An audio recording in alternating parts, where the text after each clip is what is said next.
Hello and welcome to the Daily Mill for Thursday the 2nd of October 2025. In today's Mill news, just today I'm sure we've got more post-match comments about the abysmal performance and result from yesterday's game, but then we quickly move on tomorrow to the West Brom game. So here we go with the rest of the post-match comments. Let's see what they have to say.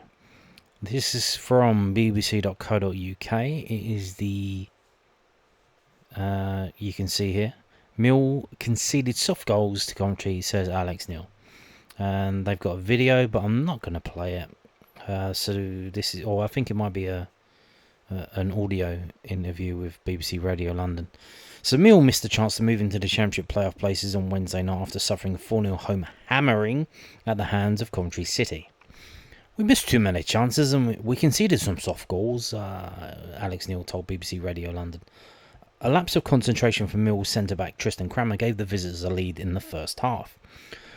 Tristan Crammer's been, in my opinion, our player of the season up until this point. He's disappointed. I'm disappointed. But he's been terrific in all the matches for us so far. The Lions went into half-time 1-0 down and came out for the second half with a fighting spirit, bringing the game to Coventry, according to Neil. We built moves well, we worked into good areas, but we just didn't have any sort of clinicality in and around the final third. When chances did come our way, we didn't get it in the back of the net. Mill dominated possession with 63.4% and had 13 shots, the same amount as their opponents, but were unable to capitalise. The scoreline made the game look really, really horrible for us, The Lions have struggled at the Den this season, winning just 3 points compared with 8 away from home. On the road, we're being more effective, getting the first goal, said Alex Neil. The resilience that we certainly had, away, we lacked against Coventry today, and certainly towards, the end in terms of defending our box. Millwall will host 4th place West Bromwich Albion on Saturday, looking to get a second home league win of the season. It's another chance to go on and improve and make sure that we're certainly better and get another win at home, said Alex Neil. So there you go. Now moving on to this from the southernnews.co.uk. Of course I do. Mill boss and why Rahis Bangor Williams did not come off the bench against Coventry City. Yes, why did he not do that? What's going on? Alex Neil explained why Rahis Bangor Williams stayed on the bench in Mill's 4-0 loss to Coventry City. Bangor Williams has made 3 league appearances off the bench this season, scoring a late equaliser against Charlton Athletic. He also started 2 Carabao Cup ties, most recently against Crystal Palace on September the 16th. Neil named him to the bench against the Sky Blues, but opted to bring on attackers Femi Aziz and Macaulay Langstaff in the second half as the line shifted to a 4-4-2. The Scottish head coach was asked if he thinks the 21-year-old is ready to impact games at the Championship level. Oh yeah, of course I do. I think he's ready. Just for tonight's game, I went with an extra forward at the top end of the pitch. Femi came on. So my initial change was to put Edomo Wade and Femi to try and get down both sides of the pitch. Then they scored they scored the next goal, and we were turning the ball over too cheaply. I had to take Billy off because he's only just back, and there are certain players that I need to still try and protect at the moment because they're just coming back from an injury, which is frustrating. Because in normal circumstances, I would have never have taken Billy off, but right now we've had too many injuries this year, so I'm trying my best to mitigate those risks. But that doesn't help the team on the pitch. Bangor Williams was handed his first team debut by Neil in an FA Cup tie in January, and he scored a late goal in front of the Den. He made a further 12 appearances, recording 3 assists in 12 appearances before suffering a season-ending injury in March while on international duty with the England under-20s. He signed a new contract over the summer while he continued to rehab his injury and made his first appearance in pre-season against Bromley on July the 26th, scoring against the Ravens. What can you say? What can you say? I don't know. Moving on, again from the southernnews.co.uk. Mill head coach and wide player of the season so far, Tristan Crammer, has been playing at centre-back. Everyone wants him to play at right-back, but, he was doing amazing at centre-back, so... Alex Neil called Tristan Crammer Mill's player of the season so far and elaborated on why he's using him at centre-back rather than right-back. Crammer, 23, was signed by the club as a centre-back in January, but shifted to the right after a spate of injuries at that position. The Frenchman impressed while playing mainly at right back last season, a position he had little prior experience in, and started the first 2 league games of this season in the same role. Since Japhet Tanganga completed his move to Sheffield United, Kramer has partnered Jake Cooper in the heart of the Lions' defence, while Ryan Leonard or Wes Harding have played at right back. Neil signed centre-back Caleb Taylor shortly after Tanganga's departure. Neil was asked after his side's 4-0 loss to Coventry City whether he's considering starting Taylor going forward and moving Kramer back to right back. Tristan Kramer so far, this season, he's been our player of the season in my view, hence the reason why he's in the team. The guy next to Cooper has been mobile, can take more of that whole side, and we push our right back up really high, and I think that Tristan and Japhet are perfect for that role, alongside Cooper. So, that's why I've plumped for Tristan Kramer to be there, as it affects us in terms of Tristan playing right back. But I've got to try and find what I believe is the best partnership is. Okay. Cool. Now, moving on to this. Alex Neil gives an update on Millwall striker's injury. So that was Coburn, who was not involved in yesterday's debacle. Yep. And this is again from the southernnews.co.uk, who publish today, on a Thursday. Did you pick up your copy? Why not? You live in New Zealand and they don't sell it there? Okay, fair enough. Alex Neil was uncertain how serious Josh Coburn's knock is and said he hopes he is available for the weekend against West Bromwich Albion. The 22-year-old striker opened his account for the season against Swansea City on Saturday, scoring the Lions' only goal as the match finished 1-1, but was ruled out of Mill's 4-0 loss to Coventry City with a knock. Coburn had previously started every single league fixture Mill had played. Neil was asked if his knock was a long-term issue after the defeat to Sky Blues. I'm not, I hope he's available for the weekend, but, we'll wait and see what happens over the next 2 days. Would I have liked Josh on the bench? Of course I would have, but, I'd have put him on the pitch today if I had the chance, but he was carrying something, and we weren't quite sure how bad it was, and we didn't want to take any risks, by the way, so, So there you go. Now, leaving that behind us and moving on to the future, long-term into the future, we have an update on the planning application for the new training ground in West Kingsdown. One of the conditions we have, so far there are 5 conditions still outstanding. I'm not sure if that's all of the outstanding conditions, but there are 5 that are being put through at the moment that are awaiting approval, awaiting the decision to be granted. One of them, condition 11, soft landscape proposal, that it's out for consultation and it has been updated today on the 2nd of October with a response from the Urban Design Officer of Sevenoaks District Council. And they said all of this stuff here, yada yada yada, yada yada yada. My comments: consider if the submit details align with the general design intent and vision for the landscape proposal set out in the landscape design and access statement, which was approved as part of the original planning application. The proposed soft landscaping plans align with the landscape vision and character areas as presented in this document, and therefore no objection is raised. Hurrah! Huzzah! And this is from Natasha Cleaver, Urban Design Officer of Sevenoaks District Council. So there you go. Another small step forward. Small step forward. But forward it is. We are going forward ever so slowly with the West Kingsdown training ground. Once all the planning is done, then they can start to build it, break the ground, and get going on it. So there you go. And that's it for the news today. But we do have, obviously, it is post-match. It's the day after a game. And every day after a game, we do the post-match stats. So this is from whoscored.com. And here you go. Look at this.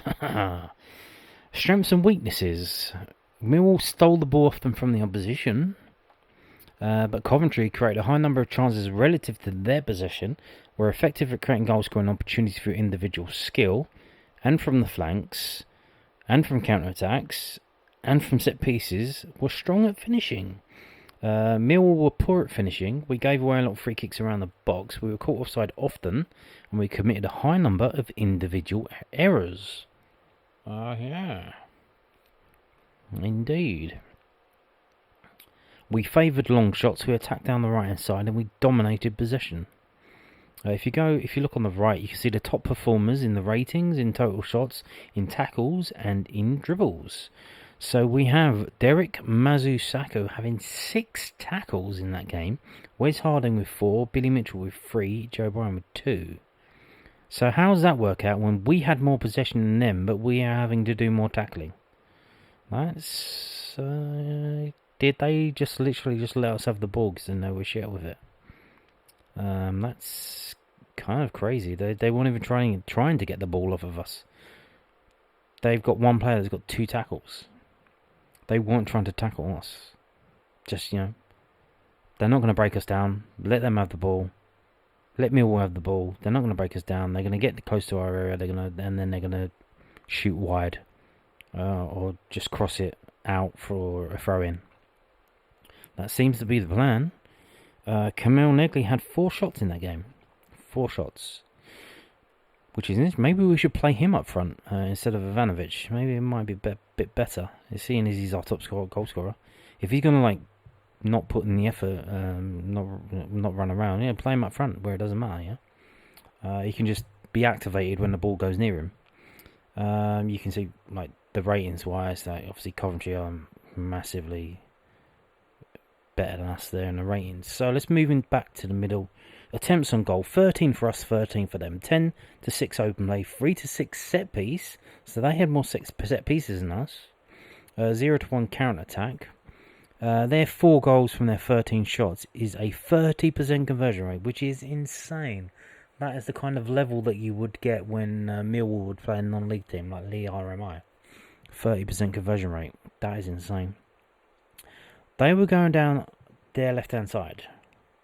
Did they target the right back? Did they target Wes Harding? Or did they normally do that? Maybe they know we push our right back, try and push our right back up the pitch. Maybe they knew that. Maybe we shouldn't do things that people know about. I don't know. We were going down both wings. Shot directions. Shot zones. Again, basically 50-50 in the 18-yard box, outside of the 18-yard box. They had 30% of their shots inside our 6-yard box, and then 50% in the penalty area, and only 15% outside the box. Action zones, player positions.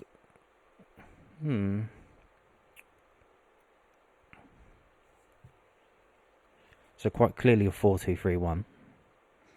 Looks like Ivanovic was trying to play off of Negley. And probably leave space for Amaku to run into by moving over to the one side. Derek playing further forward than Billy Mitchell. Although Billy Mitchell was taken... did he get taken off earlier? So maybe that might have affected that.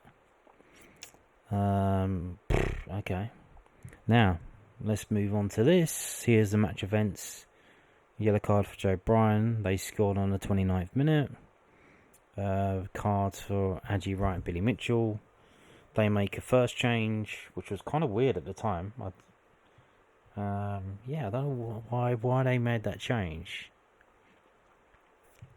But then, we make a change which was clearly pre-programmed. Like he said, we've got players coming back from injuries. He's managing minutes. So it wasn't anything tactical to change the game.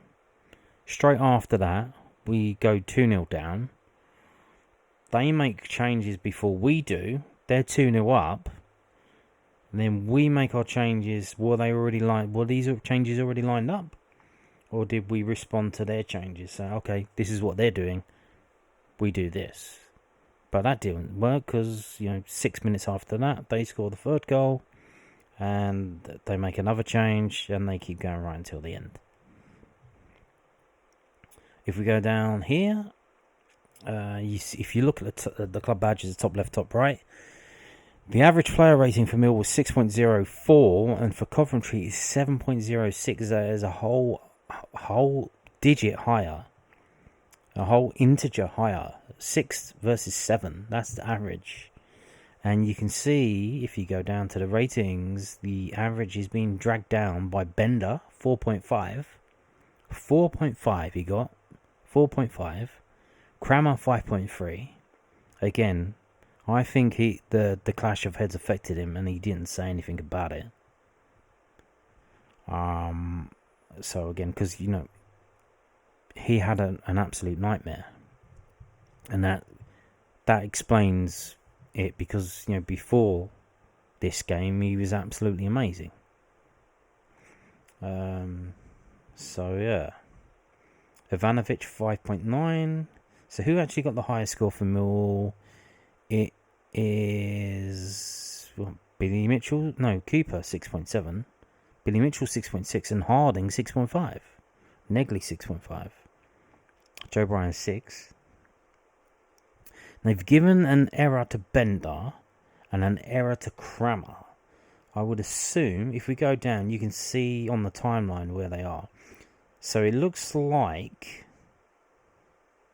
the first goal, there's an error. We don't know which. I assume that's for Crammer, because it's slightly before the goal. So that's the first goal, because Crammer did make an error on that. He tried to turn with the ball, and the ball got took off him. And then they have given the third goal, which is the Ellis Sims goal. So the cross comes in, Bender comes out, completely misses it. Jake Cooper misses the header as well. I don't know if he got a call from Bender to leave it. They head it over, goes over to the wing. The guy heads it back across, hits the crossbar, falls down to Ellis Sims, literally 2 yards out, who heads it in. So they've given that as an error. So I would assume that's on Bender. I assume the first error is on Crammer. The third goal is they've given an error to Bender. But I've just seen it, the highlights, extended highlights today, and if you look at the fourth goal they scored, I thought he just hit into the goal. He actually got a wicked deflection off of Crammer. So Crammer's, you could argue, that error for 2 goals, because he literally, Crammer was standing 4 yards in front of Bender. The Kessler Hayden shoots towards goal, and it just hits Crammer and goes into the net, as Bender's trying to save the original shot. So again, bad day at the office all round, really. But I mean, bit of a nightmare, wasn't it? So that's the ratings. They've given that geezer there, Hewichk. I assume he's Dutch. Van Hewijch, Milan Van Hewijch. He's got 8.7, and he's got Atta, 2 assists and a last man tackle and a yellow card. They hit the woodwork twice, Torp and Thomas, and Negley hit the woodwork as well. So we had 13 shots, they had 13 shots, and here they are.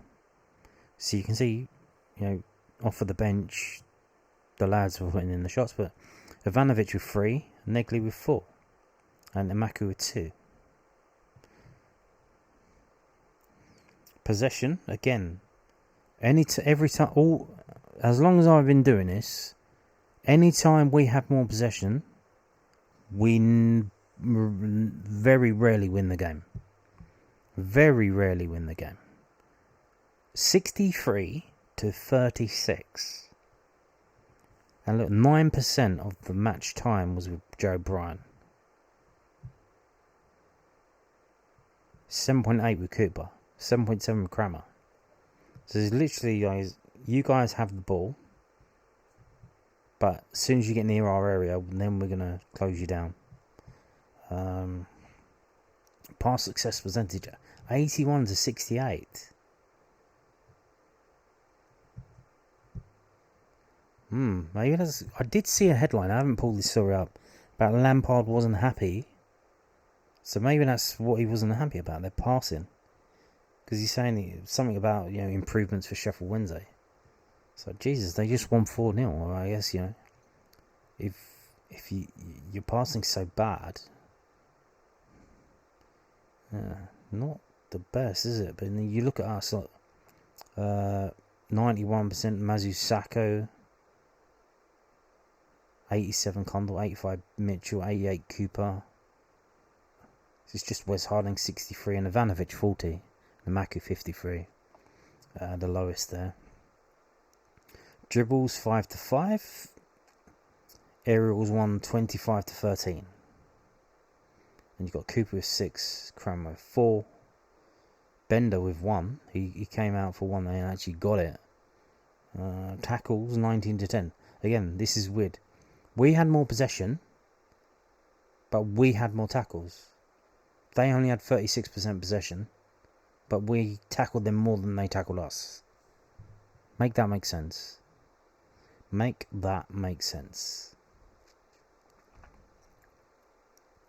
But you got the two players you would think should be tackling people, Cooper and Cranmer. Not one tackle. Corners 3-3. These are the players who won the corners. So again, only 3 corners in a game. Then what's the point? What's the point of going bombing down the wings if you're not getting corners? You might as well just play through the middle. There's no point. Dispossessed 9 and 9. Okay. So let's move on now to this other part of whoscored.com. So we will pull up the ratings for the Millwall players, and they've given Jake Cooper the highest rating, 6.72. Billy Mitchell 6.58 in just 73 minutes, despite getting a yellow card. And then Negley 6.48. Then Wes Harding 6.45 again, he only in 73 minutes. And then Luke Condell with 6.36. So those were apparently the top 5 highly rated Millwall players yesterday. And as we go down, we've got a Millwall player with a rating below 5. Very rarely you see that. 4.5. He's got to be dropped now, isn't he? You've got to drop him, because what's the consequences of dropping him? So Jensen's back training. Now you'd imagine he's probably not going to start a game before November, if that. Maybe even later than that. So if Jensen goes through all of his rehab, doesn't get any setbacks, it's all going good. Baby steps going forward. He's going to be back in a month or 2. So, Bender's going to be out the side anyway. He was brought in to cover. You bring Crocombe in. No, why not? Why would you not bring Crocombe in? If you're going to upset him, sorry, but you conceded 4 goals. And you came out for a ball and missed it, and then they scored. What do you want us to do? It's not a fucking charity. Again, Cranmer 5.35, so that's bumped his average down. He was doing very well until this game. And Ivanovic again, another bad game, and another absolute stinker. 5.91. And then you've got the 2 subs, Langstaff and Leonard. But then you've got Joe Bryan, 5.96. Again, you had 92 touches of the ball. So I would imagine that's because he didn't really do anything with that he's got a low score. And then you've got the 2 next subs. So there you go. So we had 13 shots. They had 13 shots. How many shots did we actually have on target? So obviously, Kaminoagi 4 and 0 on target. We had 3 shots on target from 13. 3 shots on target. They had... So these are their shots. And these are their shots on target. They had 5 shots on target. And they scored 4 goals. That's why Bender's rating is so low. He had 5 shots against him. And did he even save the other one? I don't even know if he saved it. Did he make a save? We'll find out, because we'll get onto the list of shots later. What are we doing here? What are we doing here? I don't know. We were offside often. Wes Harding offside twice. Ivanovic offside twice. We were offside 6 times in a game. 6 times in that game. That is quite something. That is quite something. 6 offsides in a game. Wow. Defensively, so we've already seen the tackles. Derek with 6, Harding with 4, Billy Mitchell 3. But what about the interceptions? Billy Mitchell with 2, Condor with 1, Cramo with 1. Clearances, Jake Cooper with 12, Cramo with 9, Wes Harding with 4, Joe Bryan with 3, and Ivanovic with 2. Block shots, 2, and that was Jake Cooper. Okay. So let's move on now to... before we get to that, so I wanted to show you this. And why did I want to show you this? So this is the Championship player statistics from whoscored.com, and I've gone to offensive stats and I've gone to shots per game. This is sorted by shots per game. So the player with the most shots per game is Jack Redoni, 3.5. But what we're going to do is we're going to go down the list, and you can look down the list and you go, so you got shots per game, and then you go over to the goals and you see that. So shots per game, average Adji Wright, 3 shots per game. He's played 7 games, got 7 goals. Okay, and this is just in the Championship, I believe. Yeah, just in the Championship. So it doesn't even include the Carabao Cup. Right, so you got all these players. You can see the goals there, right? We go on to the next page. Who's number 12? Mihailo Ivanovic is number 12. He's got 2.4 shots per game, 517 minutes, 6 starts, 1 sub appearance. He hasn't scored. As you can see, all of the other players around him have scored. All of the other players who have a similar or better shots per game ratio than him have scored a goal. Even if it's just one. You've got Semedo, 2.4 shots per game for Watford, 3 starts, 2 sub appearances, 263 minutes, scored 1 goal. 1 goal. Even Camille Negley's here, number 14. Again, maybe we should play him up front. There's a lot of people saying move him to number 10 and put Bangor on the right, but maybe play him up front. If Ivanovic is going to be this bad, fucking old, put Negley up front. Especially if you're not going to whip balls in, if you're not going to bomb down the wings and whip balls in, it doesn't really matter if you've got a target man up there, does it? So, Camille Negley, same shots per game as Ivanovic. He started 1 more game than Ivanovic, 559 minutes. He's got 2 goals from that 2.4 shots per game. So we go on to the next page. So this is the top 20. We go on to the next page, and you have to go down to number 29, Tyrese Campbell. He's been involved in 8 games, 641 minutes. He's averaging 2 shots per game, and he hasn't scored. All of the other players have scored. All of them. Windass has scored 3. Reese has scored 3. Joe Gelhardt has scored 2. Jordan Ayew, 34 years old. Old man Ayew. 2.1 shots per game, 1 goal. Ivanovic is the player in the league that's had the most shots without scoring a goal.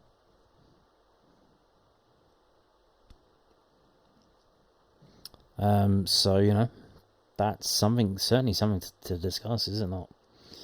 Now, let's move on to this. So, I wanted to show you this because even though it seems, oh my god, it's really bad, we've only lost 3 games this season.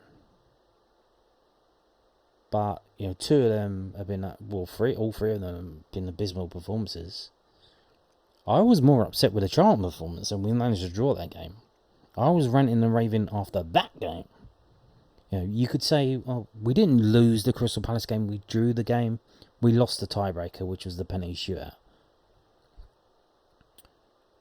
But, the thing is, though, all of these have been at home. Middlesbrough, 3-0 loss at home. This game, the FA Cup game in the second round against Coventry that we won 2-1, it was at home and we did win. But there's only 7,000 fans there, and I think only probably 4,000 of them, 5,000 of them were Millwall fans. So most of the fans that got season tickets probably didn't see that victory They watched it on the television, maybe, on Sky Sports Plus, but they weren't there in person, so they missed that one. But then they go to the Wrexham game at home, and we stink that up, and we lose that 2-0. And then the next home game, this performance was worse than yesterday's performance. Our performance against the Watford in that home game was really bad. We scored a free kick goal early on. Negley scored. That was a Monday night game. That was the game that was on main Sky television. And then we just defended for the rest of the game. You can see our XG is 0.7. And they had a higher XG than us. We weren't trying to score. We were 1-0 up, and let's hold on to that. But that performance against Watford was worse than the performance yesterday.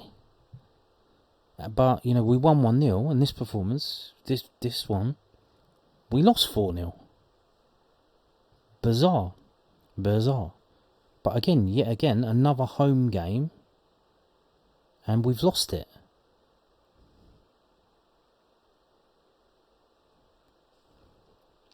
And that's, we've only lost 3 games all season. But they've all been at home. And we haven't scored a goal. And these are, when we fail to score, we lose the game, because the other games, we haven't had a 0-0 draw yet. And that will get rid of that stat. But this, it doesn't feel that bad. Really. But, it isn't that bad, but it does feel that bad. But it isn't really. Unless we fucking shit the bed again on Saturday against West Brom. So yeah. That should be fun. Now, so let's get on to fbref.com. And here you go. So the XG, 1.2 for us, 3.2 for them. So that game should have been a 3-1 game. But it was 4-0. If we go down, we've got the match events, much like before. 63% possession to 37. 575 passes for us, 343 for them. We had passing accuracy of 79, they had 67. Shots on target, we had 3 of 13, that's 23%. They had 5 of 13, which is 38%. Our keeper made 1 save, their keeper made 3 saves, so he did make a save. Fouls, 9 and 9. Corners, 3 and 3. Crosses, 19 to 10. Touches the ball, 692 to 453. Tackles, 19 to 10. Interceptions, 4 to 11. Aerials, 123 to 13. Clearances, 32 to 19. Offsides, 6 to 1. Goal kicks, 5 to 13. So that was obviously all of our shots going wide. 13. Yikes. Throw-ins, 25 to 28. And long balls, 67 to 89. So they had more long balls than us. So we turned up thinking, we're playing Coventry. They're going to be really good passing it around. We need to pass it around. And they just fucking pumped it long. And just give us the ball and let us have it. I said, go on then. We know you can't pass. Let's fucking go. So we look at shot creating actions. Billy Mitchell with 5. Negley with 4. Smallbone with 3. And remember, he came on. He only played 17 minutes of the game. Wes Harding with 3. XG by player. Ivanovic 0.6. So again, 3 shots, 1 on target, 0.6 XG, 0 goals. Just showing you, he's the player in the division that's had the most shots and still hasn't scored a goal. Yikes. What else shall we look at? We will look at take-ons. Trying to dribble past the defender. Negley, 2 attempts, 2 successful. Adami was 2 and 1. Mitchell was 1 and 1, and Condor was 1 and 1. So not bad there. Passing wise. So again. Okay. So Mihailo Ivanovic tried to blast the ball 15 times. He only completed 6. That's a 40% completion rate. Total distance of passing is 83 yards. 11 of that was forwards. Yikes. Oh my god. He played 90 minutes as well. He played 90 minutes. Oh my god. So passing accuracy. Let's sort it by that. Mazu Saku 88. Short passing 95.7. Medium passing 91.7. Long passing 50%. That's bumped it down. Again, you know, he's a very good player. Very good player.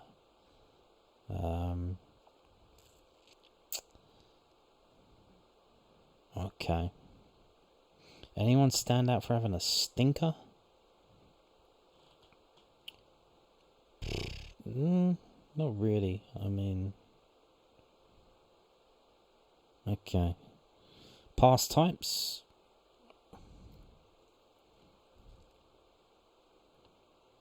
Okay.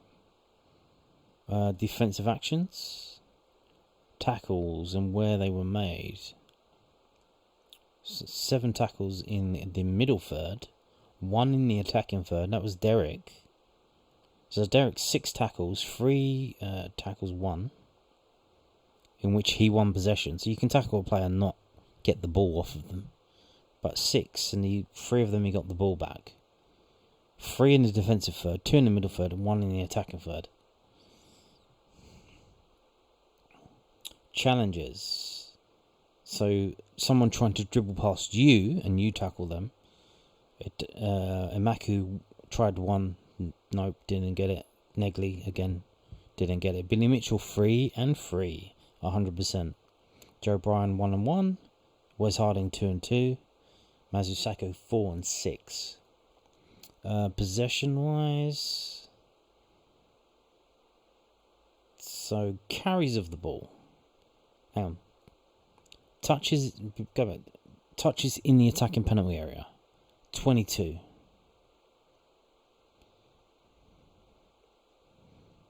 Okay. Carries of the ball. Oh my god. Oh my god. Oh my god. Oh my god.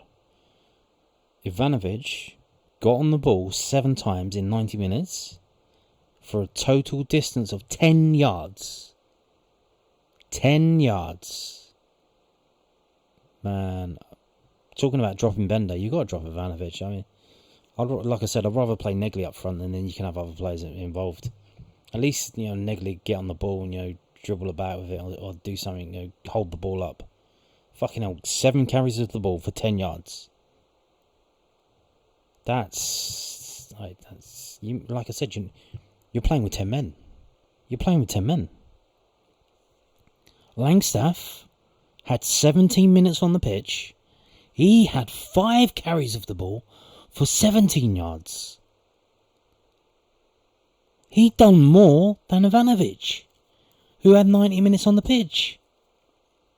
I'll play Langstaff up front. Fuck it, we want to score, but, you know, at least Negley's scoring. Fucking hell, man. What is he doing?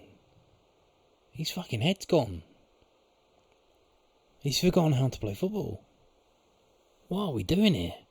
7 carries of the ball for 10 yards. Fucking hell.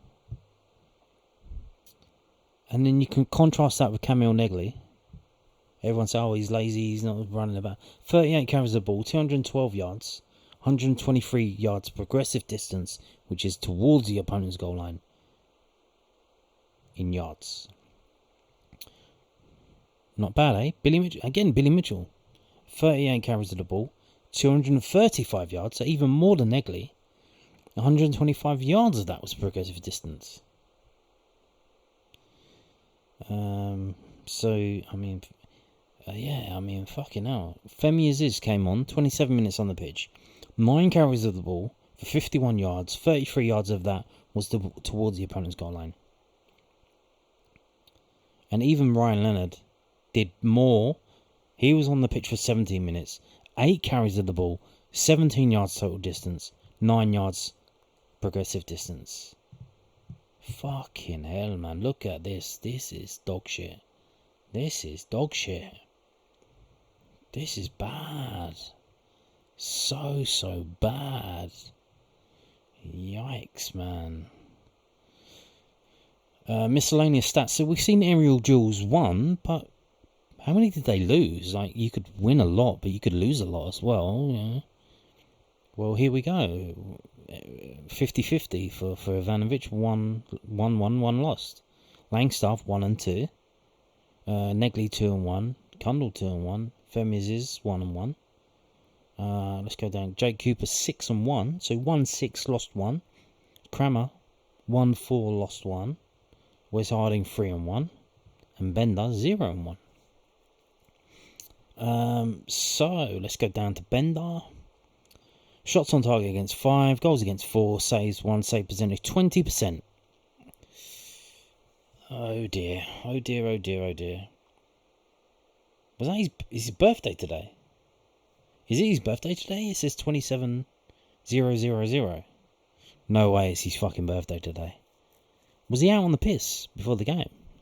Or the night before the game? Fucking hell. That's... Happy birthday, I guess. I mean, Jesus. Wow. Jeez. He's kicking. Attempts 5. Passes attempted longer than 40 yards, 5. Only one of them found a Millwall player. That's a 20% completion rate. Passing. His passing was quite short. 26 yards average length. Goal kicks, they were short as well. So he had 5. 20% launch, so he had 5. One of them was long. And the average length, so the others were 4 short. Average length of goal kicks 34 yards. Opponents crosses into the penalty at 8. So they weren't even crossing into the penalty that much. 8. And he didn't come out for any of them. Well, he came out, didn't stop any of them. And outside penalty area defensive actions 3. Average distance from his goal line 22.2. Yo.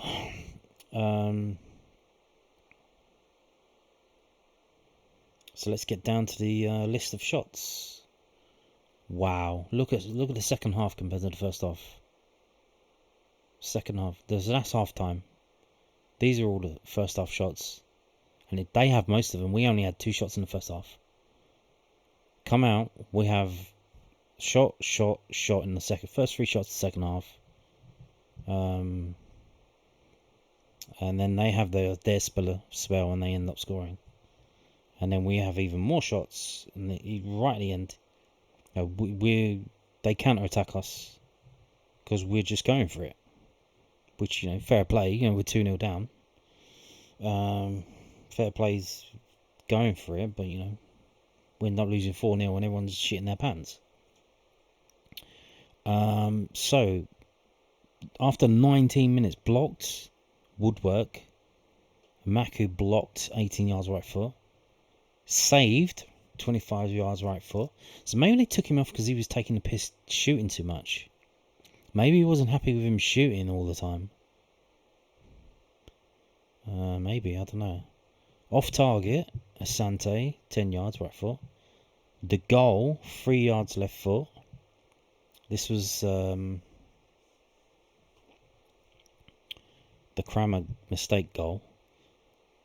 3 yards left foot, 0.97 to 0.99. And then Negley off target. And then Asante off target again. Again, second half we go out. Negley blocked. And Maku saved 29 yards. Right foot. The XG is on that 0.01. Mazusaku off target. Sakamoto blocked. De Silva blocked. Goal. Hadji right header. 0.35 goes up to 0.70. Femias is off target. Ivanovic off target from 8 yards out. Negley off target. Ellis Sims off target. Bobby Thomas hits the woodwork. And then, 1 yard out. 1 yard away from the goal line. 0.99, 0.99. Couldn't miss it. And then Camille Negley hits the woodwork. 24 yards out left foot. Well, Smallbones saved, and that's 9 yards out. Yeah, that was the one that went towards the goal. 0.21. And then Ivanovic, 5 yards left foot saved, 0.41 to 0.47. And then they score deflected. Yeah, that was deflected. You watch it back, it was deflected by Kramer. Past Bender. 0.34 to 0.81. And then Ivanovic off target and Langstaff off target. So how many off target shots? Can I sort this by... Can we sort it by that? So we had... was 1, 2, 3, 4, 5, 6, 7 shots off target. 7 shots off target, and then we had 1 that hit the woodwork, 3 were saved, and 2 were blocked. Off target. Off target, off target, off target. Should we get Morrison in as a striker coach? I mean, I don't know. He's available now. He's been sacked by Sutton, so I don't know. Can't be doing all of this off target stuff. And you notice, we only had 3 corners, so we didn't even have that many set pieces. So you don't see Cooper on the list, do you? You don't see Kramer's not on the list either. So it was literally just the forward line, and they all shit the bed. We didn't have anything from set pieces, really, did we? Yikes. So, yeah, I mean, that tells the story. I mean, that gives us a little bit of information. I mean, Ivanovic, fucking hell, 7 carries for 10 yards in 90 minutes of football. Fucking hell. Oh, my God. And on that note, thank you for watching. Goodbye.